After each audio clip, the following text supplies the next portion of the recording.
جب لوگ پلٹ کے آ جاتے ہیں تو دو فرشتے آتے ہیں، منکر نکیر ان کے نام ہیں، اور وہ اس کو بٹھا دیتے ہیں اور بٹھا کر کے اس سے 3 سوال پوچھتے ہیں۔ پہلا سوال یہ ہوتا ہے من ربک، تیرا رب کون ہے؟ اب کوئی مانے یا نہ مانے، رب تو سب کا اللہ ہی ہے۔ جو اسے مانتا ہے اسے بھی رزق دیتا ہے، جو نہیں مانتا تو اس کے لیے بھی رزق کے دروازے بند نہیں کرتا۔ حضرت ابراہیم علیہ السلام کی عادت یہ تھی کہ جب تک کوئی مہمان نہیں آ جاتا تھا اتنی دیر تک کھانا نہیں کھاتے تھے۔ بھوک لگتی تو کوئی مہمان ڈھونڈتے تاکہ اس کے ساتھ بیٹھ کے کھانا کھاؤ۔ کھانا جتنا بھی مرغن اور جتنا بھی جو ہے وہ پرتکلف کیوں نہ ہو، اگر مہمان کے ساتھ کھایا جائے گا تو اس کا قیامت کے دن کوئی حساب نہیں ہوگا۔ تو مہمان کے ساتھ وہ کھانا کھایا کرتے تھے۔ مہمان اللہ کی رحمت ہوتا ہے۔ اچھا، وہ ایک دن مہمان ڈھونڈنے نکلے تو ایک بوڑھا شخص ملا تو اسے اپنے ساتھ گھر میں لے آئے، بٹھایا دسترخوان پہ۔ جب کھانے کا وقت آیا تو کہا کہ اللہ کے نام سے شروع کرو۔ اس نے کہا میں تو اللہ کا نام نہیں لوں گا، میں تو بتوں کا پجاری ہوں، بتوں کو پوجنے والا ہوں۔ حضرت ابراہیم علیہ السلام نے کہا کہ تیرے ساتھ میرا تعلق کوئی کاروباری، کوئی ذاتی، کوئی اور تو ہے نہیں، میں رب کے لیے ہی تو تجھے کھلا رہا ہوں، اور اگر تو رب کا نام ہی نہیں لے گا تو پھر میرا تیرا رشتہ کیا باقی بچتا ہے؟ اس نے کہا میں چند لقموں کے لیے اپنے بتوں سے بے وفائی نہیں کر سکتا۔ وہ غالب نے کہا تھا نا کہ وفاداری بشرط استواری اصل ایمان ہے، مرے بت خانے میں تو کعبے میں گاڑو برہمن کو۔ اس نے اپنے انداز میں ایک بات کی تھی کہ وفاداری بڑی چیز ہوتی ہے، تو اس نے بتوں سے وفاداری کا بھرم رکھا۔ اس نے کہا کہ میں چند لقموں کے لیے جو ہے وہ تیرے رب کا نام لوں اور اپنے معبودان کا نام چھوڑ دوں، یہ نہیں ہو سکتا۔ آج تو لوگ چائے کی پیالی پہ دین بیچ رہے ہیں، کیا آج ممبر و محراب فروخت نہیں ہو رہے؟ لیکن اس بوڑھے شخص نے کہا کہ میں چند لقموں کے لیے، چند ٹکڑوں کے لیے میں اپنے بتوں سے بے وفائی نہیں کر سکتا۔ حضرت ابراہیم نے کہا تو اگر بتوں کے ساتھ اتنی محبت رکھتا ہے تو پھر میں بھی رب کے نام کے علاوہ تجھے دینے پہ آمادہ نہیں ہوں۔ وہ دسترخوان سے اٹھ کے چلا گیا۔ وہ چلا گیا تو جبریل امین حاضر خدمت ہوئے، رب کا سلام دیا۔ اے ابراہیم، رب سلام دیتا ہے اور فرماتا ہے تو نے آج میرا ایک بندہ ناراض کر دیا۔ یا اللہ، وہ تیرا بندہ تھا، اس کو تو تیرا نام لینا بھی گوارا نہیں تھا۔ کہا ابراہیم اس کی عمر کتنی ہوگی؟ یا اللہ 80 سال کے قریب ہوگی۔ کہا اتنا عرصہ ہو گیا میں اس کو رزق دے رہا ہوں، تو ایک دن نہیں کھلا سکا۔ اب ابراہیم علیہ السلام اس کو ڈھونڈنے نکلے ہیں۔ وہ کسی پہاڑ پہ چڑھ رہا تھا، دور سے آواز دیو میاں آ جاؤ، کھانا ٹھنڈا ہو رہا ہے۔ اس نے کہا تم تو بڑے سخت تھے، لہجے میں رویے میں تبدیلی کیسے آ گئی؟ کہا کہ اسی رب کا پیغام آیا ہے کہ مجھے اتنا عرصہ ہوا اسے کھلاتے ہوئے، وہ مجھے نہیں بھی مانتا تھا پھر بھی میں اس کی ضروریات کو پورا کرتا رہا ہوں، اور تم ایک دن نہیں دے سکے، تو آؤ کھانا ٹھنڈا ہو جائے۔ کہا کہ رب کا نام نہیں لوں گا، کہا نہ لینا۔ کہا اتنی تبدیلی؟ کہا اسی رب کا سندیش آیا ہے، اسی رب کا پیغام آیا ہے۔ کہا پھر کھانا بعد میں کھاؤں گا، پہلے اپنے رب کا مجھے غلام بنا لے۔ تو کوئی مانے اس کو بھی دیتا ہے، کوئی نہ مانے اس کو بھی دیتا ہے، بلکہ دنیا کے اوپر کافروں کو زیادہ دیتا ہے۔ ایک روایت میں آتا ہے کہ اگر اہل ایمان کی دلجوئی کا لحاظ نہ ہو تو کافروں کے گھروں کی سیڑھیاں سونے اور چاندی کی ہوں، لیکن یہ کہیں گے ہمیں تو مار ہی دیا ہے۔ اور اقبال نے کہا تھا نا کہ کافر کو دیے حور و قصور اور مومن کے لیے فقط وعدہ حور۔ تو اس لیے ان کی دلجوئی ہے، ورنہ کافروں کو اتنا دور، چونکہ ان کا حصہ آخرت میں نہیں ہے، ان کا حصہ صرف دنیا ہے۔ دنیا پہ عیش کریں، دنیا پہ عیش و عشرت کی زندگی گزارے، دنیا ہی دنیا، آخرت میں ان کا کوئی حصہ نہیں۔ اور مومن کا آخرت میں حصہ ہے، اور دنیا کے اوپر جو تکلیفیں آتی ہیں ان تکلیفوں کا بدلہ اس کو قیامت کے دن دیا جائے گا۔ بلکہ صحیح حدیث میں آتا ہے کہ جب اہل بلا کو ان پر آنے والی مصیبتوں کا صلہ دیا جائے گا تو لوگ آرزو کریں گے کاش ہمارے بدن کو لوہے کی کینچیوں سے کاٹ دیا ہوتا، اور دنیا کے اوپر ہمیں بھی تکلیفیں، اذیتیں، آلام و مصائب آئے ہوتے۔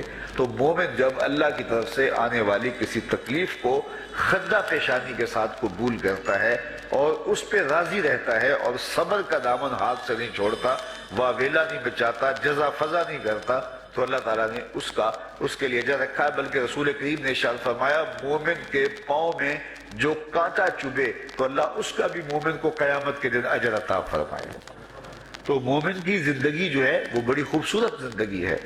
تو دنیا کے اوپر جو اسے مانتا ہے اللہ اسے بھی عطا کرتا ہے، جو اس کا انکار کرتا ہے اللہ اسے بھی عطا کرتا ہے، اس لیے کہ اس کی شان ہے کہ وہ رب ہے اور وہ سب کا لحاظ کرتا ہے اور سب کی ضروریات کو پورا کرتا ہے۔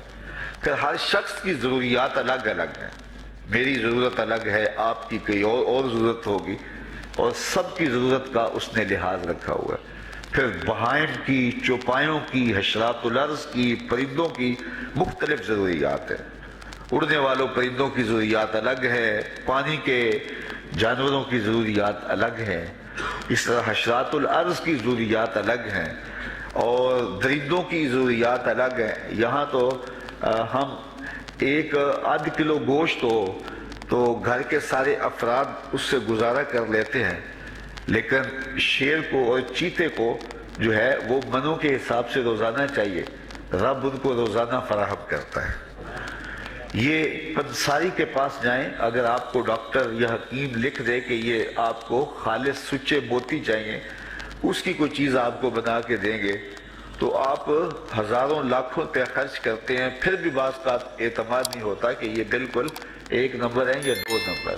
تو رتی ماشی اور تولوں کے اندر آپ ان کو خریدتے ہیں اور وہ بھی آپ کو گمان ہوتا ہے کہ پتہ نہیں خالص ہیں یا ناخالص، لیکن دنیا کے اوپر لاکھوں کروڑوں پرندے پائے جاتے ہیں، جانور پائے جاتے ہیں، ہنس، اور وہ کھاتا ہی سچے موتی ہے۔ صبح کو بھی، شام کو بھی، دوپہر کو بھی اللہ سب کو پیٹ بھر کے کھانے کے لیے عطا فرماتا ہے۔ تو جس کی جو ضرورت ہے وہ رب ہے، اس ضرورت کو پورا کرتا ہے۔ تو ہم اگر اللہ تعالیٰ کو رب مان لیں حقیقی معنوں کے اندر تو ہماری زندگی کی پریشانیاں، ہماری زندگی کے دکھ مٹ جاتے ہیں۔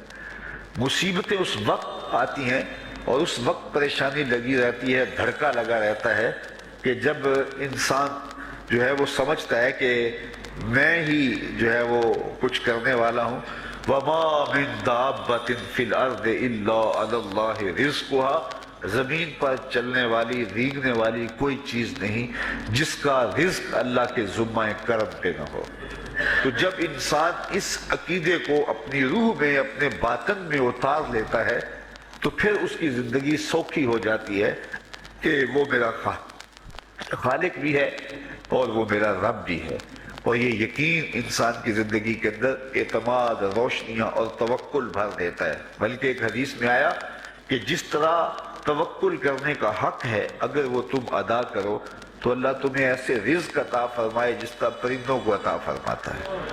وہ جب صبح نکلتے ہیں تو ان کے پیٹ خالی ہوتے ہیں اور انہیں پتہ نہیں ہوتا کہ کہاں سے رزق مل رہا ہے، اور جب وہ شام کو آتے ہیں تو ان کا پیٹ بھرا ہوا ہوتا ہے۔ بند توکل پنچھی اڑ دے، خرچ نہ پلے زیرا ہو۔ سلطان بہو فرماتے ہیں کہ انہیں کوئی نہیں پتا ہوتا کہ فلاں جگہ پہ جانا ہے، لیکن کبھی ایسا نہیں ہوا کہ وہ بھوک سے مر گئے ہوں اور انہیں کچھ ملا نہ ہو، تو وہ خالی پیٹ کبھی نہیں آتے۔ وہ اللہ تعالیٰ ان کو رزق نصیب فرماتا ہے، وہ سب کا رب ہے۔ تو اگر ہم اپنے رویے سے، اپنے عمل سے، اپنے عقیدے سے واقعی اللہ کو رب مانتے ہیں تو پھر قبر میں جب سوال ہوگا من ربوں کا، تیرا رب کون ہے، تو پھر کبھی بھی جواب دیتے جھجک محسوس نہیں ہوگی۔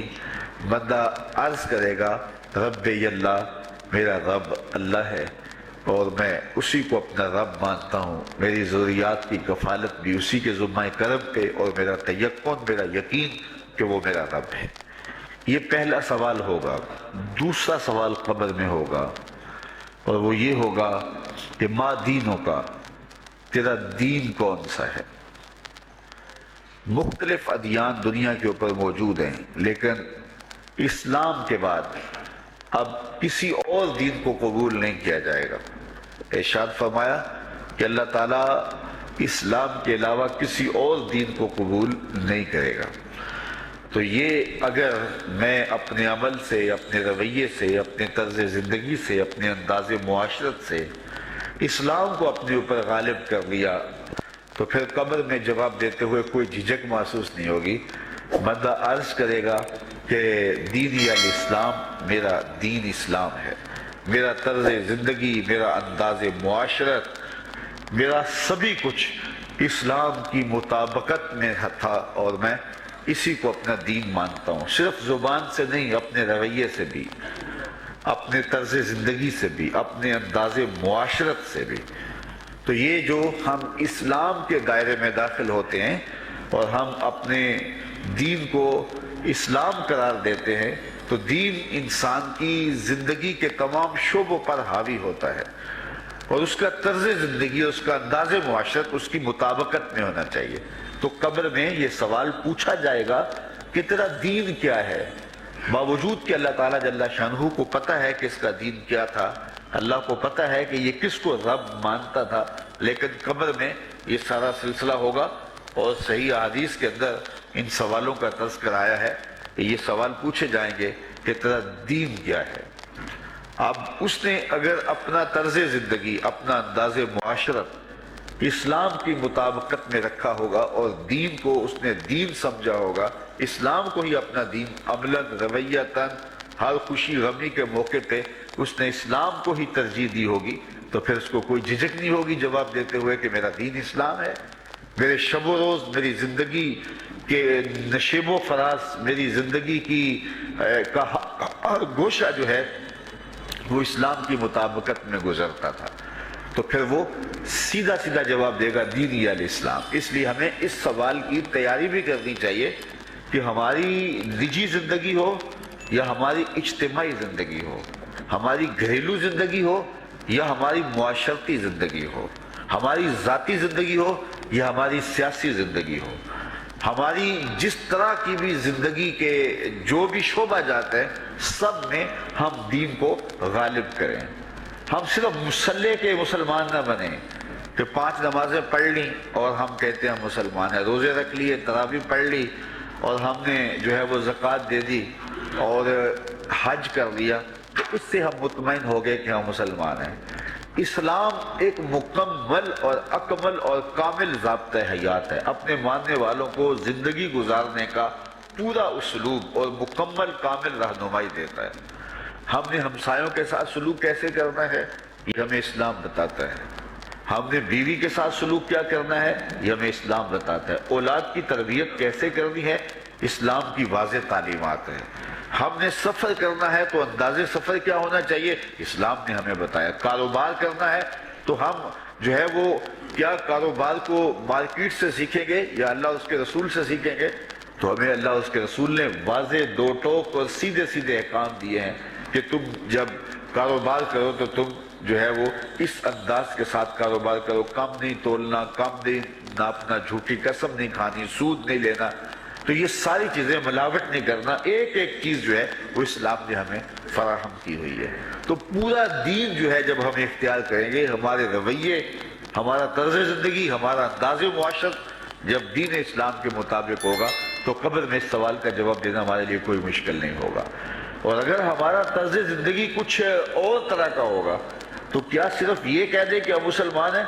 یہ تو پھر ایک کافر بھی کہہ سکتا ہے کہ میرا دین اسلام ہے، ایک منافق بھی کہہ سکتا ہے کہ میرا دین اسلام ہے، لیکن ایسا نہیں ہوگا۔ جو ہماری کیفیت قلب ہوگی قبر میں اس کا جواب اس کی مطابقت میں آئے گا، وہاں یہ دنیا کے معاملے یا دنیا کی یادداشتیں نہیں ہوگی، وہاں کیفیت قلب کے مطابق جواب دیا جائے گا۔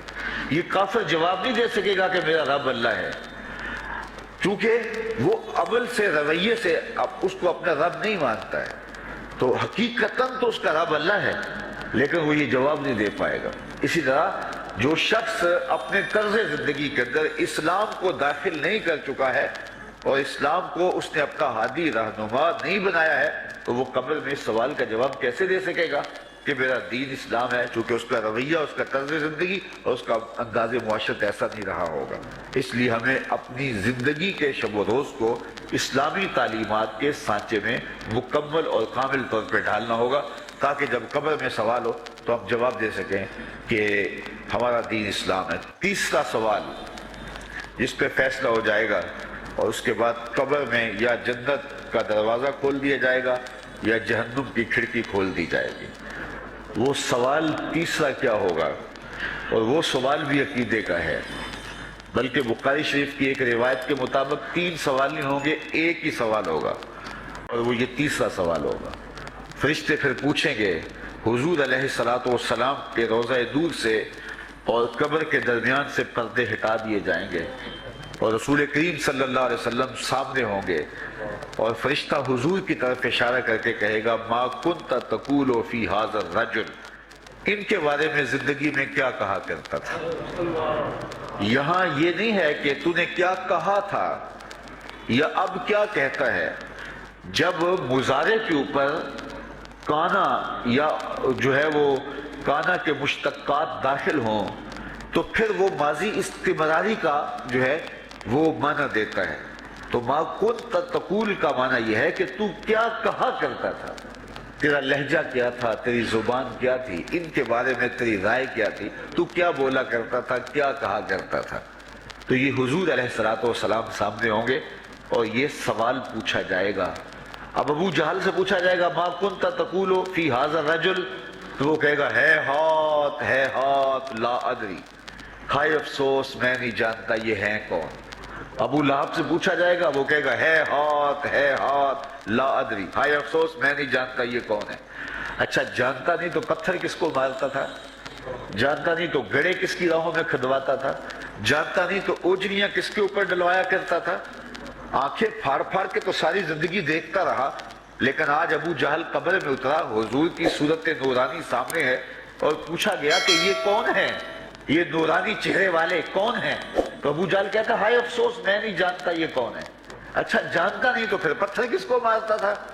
اللہ اکبر۔ اور 14 صدیاں گزرنے کے بعد ایک مومن لحد میں اترتا ہے اور پردے ہٹا دیے جاتے ہیں، اور منکر نکیر سوال کرتے ہیں عامر چیمہ بتا یہ کون ہے؟